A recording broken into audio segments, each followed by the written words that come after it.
दो दो कुलदीप यादव है, ये बात मुझे नहीं पता थी। मैंने सिर्फ अनसोल्ड खिलाड़ियों की लिस्ट देखा, मैंने देखा कि उसमें कुलदीप यादव 20 लाख उनका बेस प्राइस था, वो नहीं बिके हैं।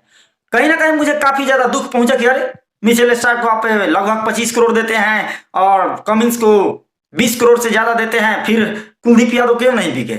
ये मुझे काफी उदास कर दिया था। भारत के कई ऐसे खिलाड़ी जिनको 20 लाख में खरीदा गया, 50 लाख में खरीदा गया, लेकिन विदेशियों जो थे ना उनको भारी भरकम पैसा दिया गया है। सोचिए हमारे देश में कई ऐसे दिग्गज क्रिकेटर है, क्या उनसे ये कम है क्या? विराट कोहली, रोहित शर्मा, जसप्रीत बुमराह, मोहम्मद सिराज, मोहम्मद शमी या फिर सूर्य कुमार यादव, कोई कम नहीं है। पैट कमिंस को इतना पैसा क्यों दिया गया? चाहे अब कुलदीप यादव मान लीजिए कि मैं मान लिया कि चलो बाएं हाथ के वो गेंदबाज वही थे जो लोग आप बता रहे थे, बाएं हाथ के तेज गेंदबाज वो कुलदीप यादव दूसरा थे। चलिए ठीक है, उनको भी नहीं लिया गया 20 लाख में। पहले समझिए, इंडियन खिलाड़ियों को नहीं खरीदा गया है और इनको इतने भारी भरकम रकम में खरीदा गया है। देखिए अमेरिका क्या करता है, इसके ही फेसबुक है, इसके ही यूट्यूब है, इंस्टाग्राम है। भारत के जो वीडियो क्रिएटर है ना, इनको बहुत कम पैसा देता है। अमेरिका अपने देश हित को ध्यान में रखता है और अपने देश के लोगों को अगर वो वीडियो बनाते हैं तो ज्यादा पैसा देता है, समझ रहे हैं? उदाहरण के तौर पर अगर अमेरिका अपने देश वालों को, अपने वीडियो क्रिएटर को मान लीजिए 10 रुपए देता है, तो भारत वालों को सिर्फ 3 या फिर 4 ही रुपया देता है।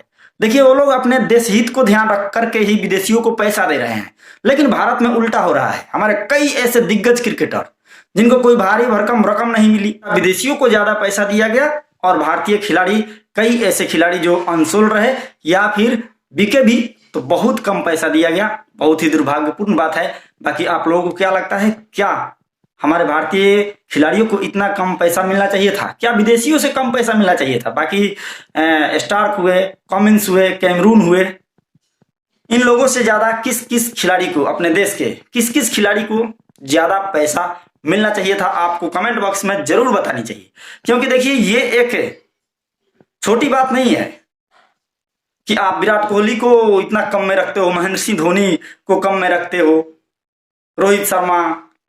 बहुत दुख पहुंचा था, इसी को लेकर के मैंने उस वीडियो को बनाया था। एक विदेशी खिलाड़ियों पर एक लिमिट बनाया जाना चाहिए कि इनको इतने पैसे के अंदर ही रखना है, इससे ज्यादा नहीं देना है।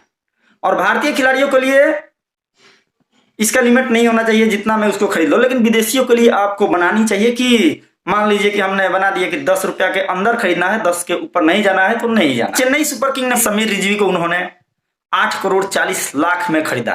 देखिए चेन्नई सुपर किंग ने बहुत दिल खुश कर देने वाला काम किया था ना, अपने देश को खिलाड़ी को चलो पैसा दिया।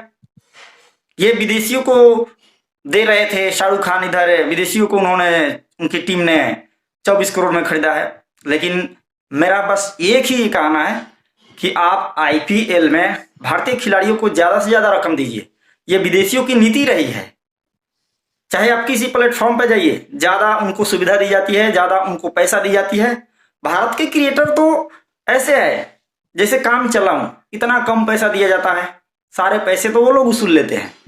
लेकिन अमेरिका वाले अगर वही काम करते हैं जो हम कर रहे हैं, हमारे इंडियन वाले कर रहे हैं, तो उनको भर भर कर पैसा दिया जाता है। क्यों? क्योंकि वो अमेरिका के नागरिक है, उस देश के वासी हैं। इसी बात को तो ध्यान रखना चाहिए ना इंडिया को कि हमारे देश की खिलाड़ी हैं, इनको ज्यादा पैसा दिया जाए, विदेशियों को कम दिया जाए।